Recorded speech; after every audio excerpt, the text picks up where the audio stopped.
It was a unanimous decision. The commission said our state leaders have to address big problems with the death penalty in Oklahoma before another person receives the ultimate punishment. A whole lot of things need to be fixed.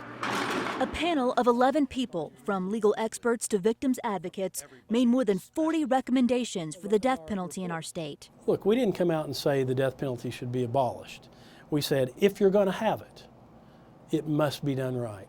The commission began its work after a pair of controversial executions in 2014 and 2015 and the drug mix-up surrounding Richard Glossop's execution. In its 300-page report, the commission found there's too much room for error with our current 3-drug execution cocktail. We believe the current best practice is a 1-drug barbiturate protocol. We know the criminal justice system isn't perfect. 10 people have been exonerated from Oklahoma's death row. About 24 others have been freed from life sentences. The Innocence Project at OCU Law School helped free 2 Tulsa men just last year. It was hard, for 22 years, knowing that you didn't do something. We do not want to have that happen in Oklahoma.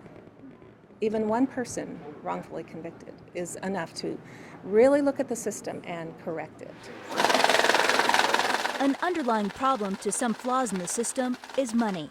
Last year, lawmakers cut funding to the state's indigent defense system by more than $1 million when those attorneys' caseloads had doubled.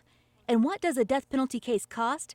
The commission found a capital case tried by a public defender costs the state $60,000 more than a murder case when the death penalty is off the table. You can't have your cake and eat it too. That's what we're doing now. We have the death penalty, but we're not paying for it. And it has resulted in systemic flaws and innocent people being sent to death row. That's unacceptable. Abby Broyles, Oklahoma's News Channel 4.